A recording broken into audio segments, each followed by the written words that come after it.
Namaste. Welcome to this 37th symposium from INDICA.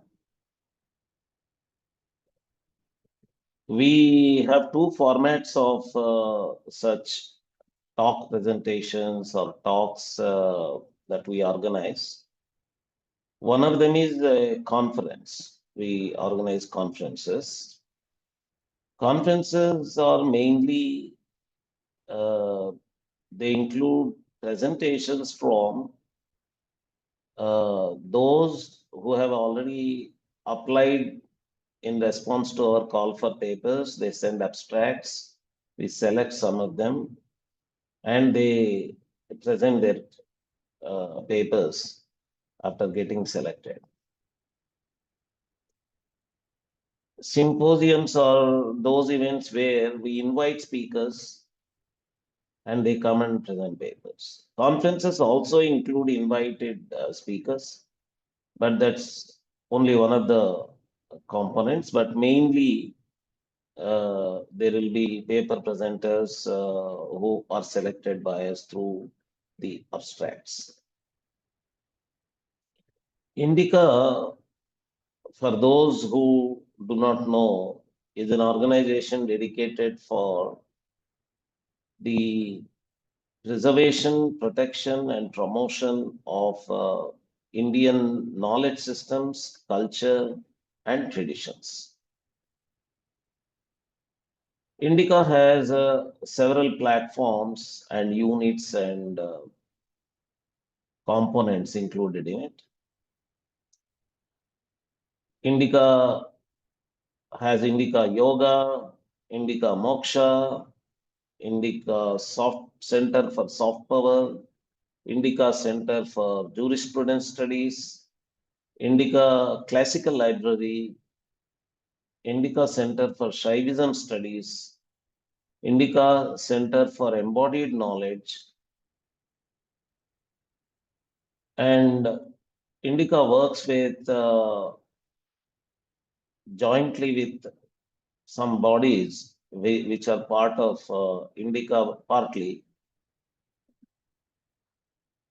And we have an INDICA courses platform. We have an INDICA Changemakers platform. And one of the activities that INDICA organizes is these seminars and symposiums and conferences. Apart from the courses on courses platform, workshops, meta retreats, programs which are called Weekend with Wisdom, where audience are made to meet scholars, master classes, and our courses also include a hybrid mode where actually there is a physical interaction of the students with the teacher also, apart from the main component of online teaching. So these events, symposiums and conferences from INDICA have always brought in new areas into discussion and floated new concepts and have been thought-provoking, making people to think on new lines. For example, you may look at this present topic, Jatras. It is just a coincidence that it is coming on the heels of a recent Kumbh Mela, which has become talk of the town for the huge congregation, for the huge size of the congregation from the Hindu sacredness perspective. But this topic of Jatras was always on cards. We have been waiting to start this symposium. But because incidentally this is coming immediately after the Kumbh Mela, there is a scope for an impression that we wanted to talk about things which are similar to Kumbh Mela. Yeah, okay. Even that is not wrong. That way of looking at this is not wrong. Kumbh Mela the word Kumbh Mela has got that word Mela, and that word Mela is the more popular word, particularly in North Indian languages, used in the sense of what we are focusing today in this symposium, Jatras. And these events, which are variously called Mela, mostly in North India, Jatras all over Bharat or India, Indic subcontinent, Tirunallu and Tirtham, etc. in Telugu, Tiruvela in Tamil Nadu, in Tamil, Jatre in Karnataka. Though the names vary, the phenomena is widely prevalent. It's a pan-Indian cultural phenomenon that is so very important, particularly because what is known as Hindu culture today, Hinduism today, is a cultural complex made up of three main streams.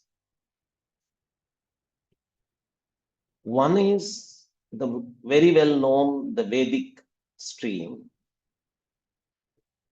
which has taken later shapes like Agamic tradition or Puranic tradition, and there is a tendency to use a Western word called classical for this whole stream of culture or traditions. And there is the other parallel stream, which, following the Western academic vocabulary, is called folk.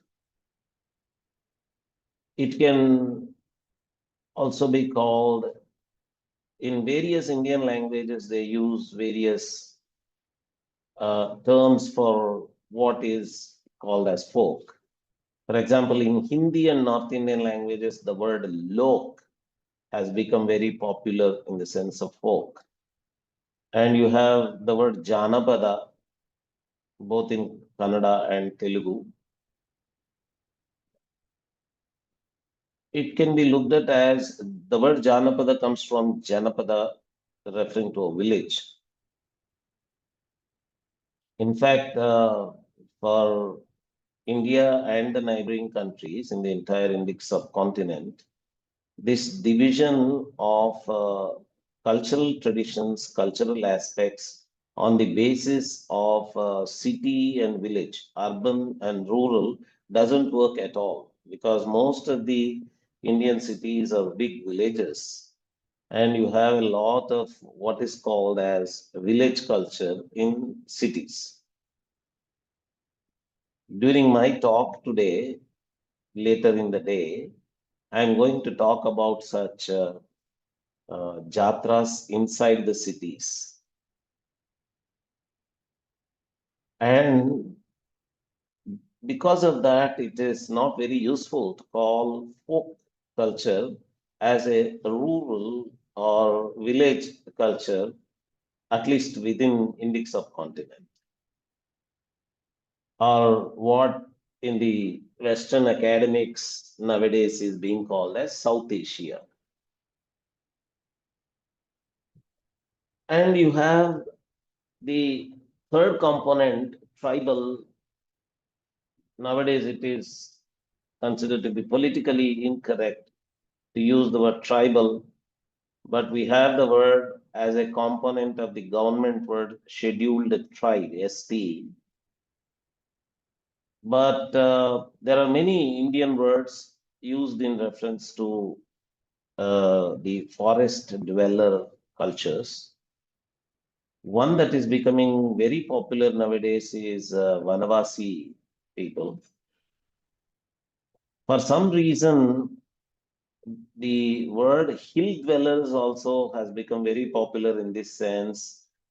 Actually, in Arthashastra also, the author uses the word Parvata people, Parvata dwelling people, hill dwelling people. And there is that view that these people live in hills, and that is why there are words like Kondolu, Kondaredlu, Kondamanshulu, which refer to their hill dwelling. In any case, the word Vanavasi seems to be more general. Government word in Hindi has been Janjati. These cultures can be viewed as the third stream of culture. What is interesting about Jatras is that it is the commonly shared culture in all these three streams of culture.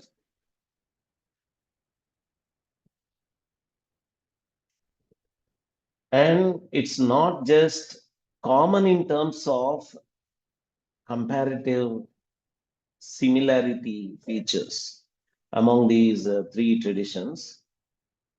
It is actually a cultural aspect, a cultural component where the other two streams participate also. For example, if there is a Vanavasi Jatra, forest dweller community Jatra that takes place, the people from the neighborhood villages and cities also go and participate. And those who participate have their own folk jatras and classical jatras also in which they participate.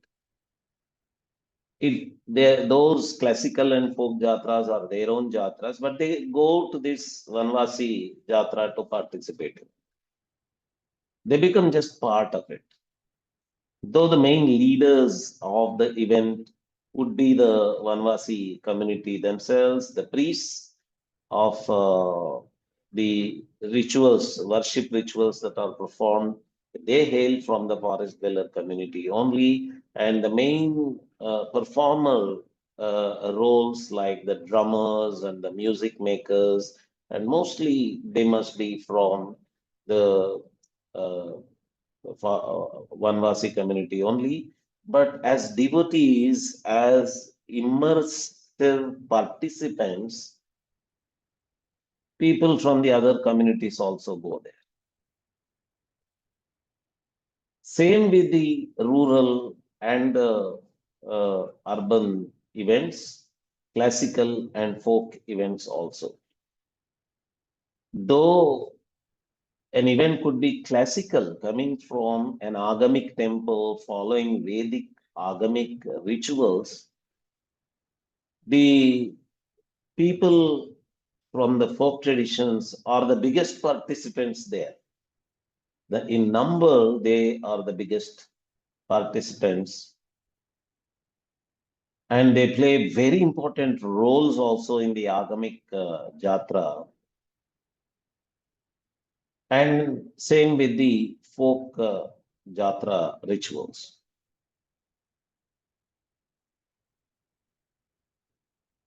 So this event of Jatra is a very good case, a very good sample of how what is given the name Hindu culture has got a continuum between the classical folk and Vanvasi cultures. Actually, there is an opposition to the use of the word folk among many contemporary uh, academicians and activists for the reason that it is coming from the West. Not only that, they are concerned that this word folk draws a line between classical and folk and says completely compartmentalizes them and says classical is different from folk. Yeah, true. In its Western origins, it has such a tendency. For that matter, there are Western countries where there is no classical at all. They are newly originated countries like United States of India, United States of America, and you have uh, European countries where they look back at their classical origins. Actually, they are not origins for that matter. Okay, they connect themselves to the classical, we can say, some historical connection with what they call classical Greco-Roman culture. But when they contrast folk culture in the beginnings, when the word folk was created, their contrast was not with classical, it was actually in contrast with their own urban culture that was emerging during the modern times. And it is true, the worry, the concern is valid that the compartmentalization between classical folk and Vanvasi cultures doesn't fit Indian Bharatiya ground reality. And it has to be opposed. It deserves to be opposed. It deserves to be countered.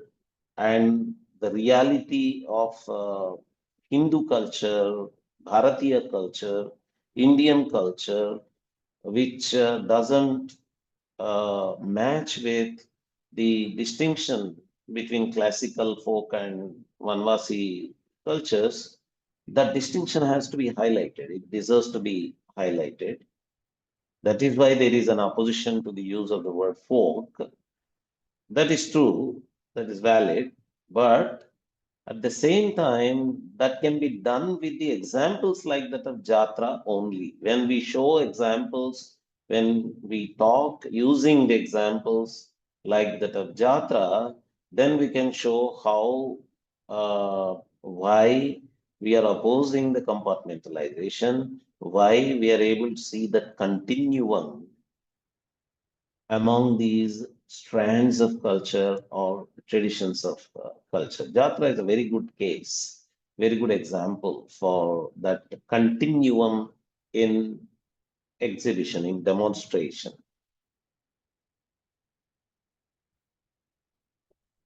And the size of the congregation in Jatras, not only the size, the format of the congregation. For example, that most of the times including processions.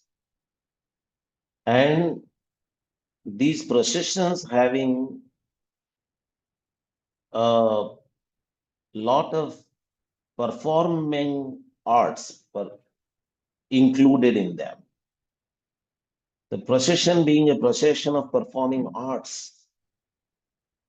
These performing arts not necessarily being in the form of dance or music, these performances include performances of physical strength and fitness exercises and fighting techniques like the stick fighting technique, the sword fighting technique, weaponless fighting techniques, and the gym-like traditional Indian uh, training centers, usually called Vyayam Shalas. They also have a section within the whole procession where they demonstrate their physical fitness, exercises, weightlifting capabilities, and all that. Acrobatics are performed, juggling is performed, all kinds of other entertaining arts are also performed. Bhajans are included. Multiple forms of orchestral music are included. There is a 12th century Telugu narrative epic poem composed by Palkurki Somanathudu belonging to the Veerashaiva tradition. It is called Panditaradhya Charitram. In that, this author describes these performing events, performing arts, being performed not just in the procession, but in a large area, portions of this area getting dedicated for different kinds of performances. Actually, for any historian of performing arts, in Telugu and largely in India and South India. This book, this 12th century poetic work by Palkurki Somanathudu, has always been a very important reference for the antiquity of these forms, and the context for him to describe these forms has been the Jatra only. He described the Shaivite Jatra, where all these events are described to be happening. Actually, antiquity of Yakshagana is also uh, established on the basis of this 12th century work by Palkurki Somanathudu only, in which he actually mentions a theatrical performance that is happening as part of Jatra in a very large area where in one of the corners theatrical activities are going on. Then he uses the word Yaksha Bhumikalu Dharim Chinadedivaru. He says some people are playing the roles of yakshas. So Yakshagana, people connect the word Yakshagana to the Yakshagana art form to this word, to this usage in the poetic work. So the descriptions of Jatras included descriptions of performing arts, either in the form of part of processions or in the form of performing art locations in a very large area at the time of Jatra. Another component of Jatra is the shopping area, the market. Actually, people from India know that there is a weekly market culture in India. Weekly one day is dedicated where a large market is organized. People from the neighboring villages go to that, the sellers, traders from the neighboring villages go to that place as a weekly marketplace. And Jatra is comparatively even bigger than those weekly markets.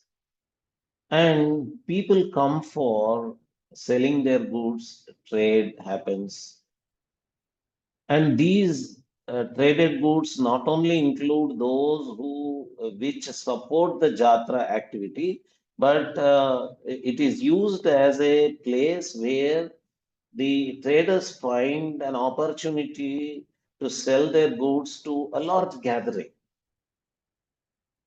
It not only includes the toys and dolls for the children, because they find it and the traders find an opportunity to sell toys and dolls for the children, where It is part of festive mood and celebration for the children, and elders in the family, the parents and others, would take it as buying toys and dolls for the children, the toy music players for the children, and all that as part of the celebrative mood. But also, it's a good opportunity to find new toys and new dolls. And the traders also would like to uh, uh, make use of this opportunity to introduce their innovative new products in the area of toys and dolls. It's not limited to that, but actually all the crop products, grains, and flours, and cooked products like the sweetmeats, uh, and not just that, even furniture, daily use homemade products, all these are spread in a very large area. There is a huge market part of the Jatra that happens. And this makes Jatra an economics wise also a very important event. It has got its contribution to the promotion of trade and wealth circulation and goods and services circulation, and opportunity for connoisseurs and performing artists to meet, and simultaneously it adds to the festive celebratory mood of the whole event. But all this festivity, all this celebration, all this large gathering is centered around some sacred center. That can be the deity of the temple, that can be the deity without temple, like in the forest dweller communities and the village communities, village like urban communities. There need not be a temple also, but there is a sacred center, a deity, a sacred spot, a sacred entity around which the whole thing happens.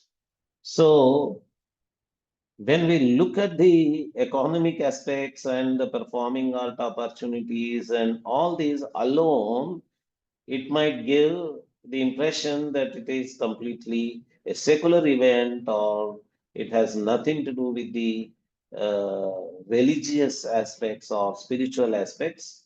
But in fact, the center, the central focus, the center that pulled the whole event, the center that brought the whole event itself is actually the vital part itself is uh, the uh, Jatra, the sacred aspect, the deity, the temple, or the temple like center. So, Jatras essentially are sacred events. There is that sacred component which is uh, very important. So, it is important for us to uh, look at Jatra as a sacred congregation. Sacred, the word sacred, the concept sacred becomes vital, central, and very significant and very important for the study of Jatra, for understanding Jatra.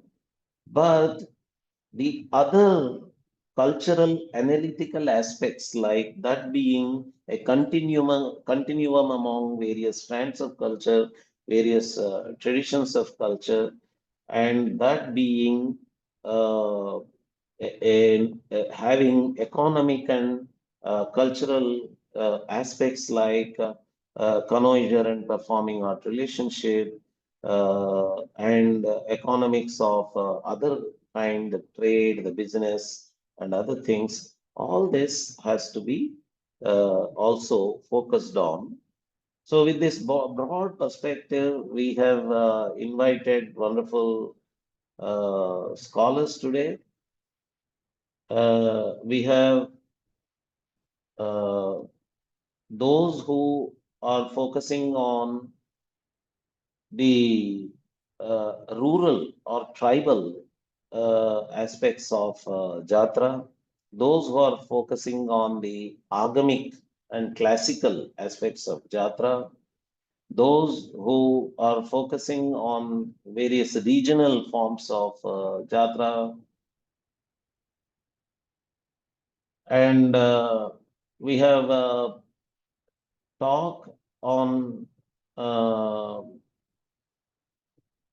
a performance, a Jatra, which is actually supposed to be belonging to Maharashtra, but it is prevalent in Tamil Nadu. It's Jatras modeled like Vari are also prevalent in Tamil Nadu. So this removes not just the differences between the urban folk and tribal, it also removes the differences between the South India and North India also. So we have a feast of wonderful talks that are awaiting us. So I welcome you all to this wonderful Mela of talks. This is also a Mela. We have got a Mela of talks today. This is this, but this Mela is a combination. Uh, so this Mela of talks today, this combination has got combination in the form of topics also, focuses also, perspectives also. So with this welcome introduction to all the participants, learned participants, I am able to see many learned faces like our own Professor Kanagaraja Ishwaran, our own Vaijayanti Chakravarti ji. I'm able to see many important names among the audience.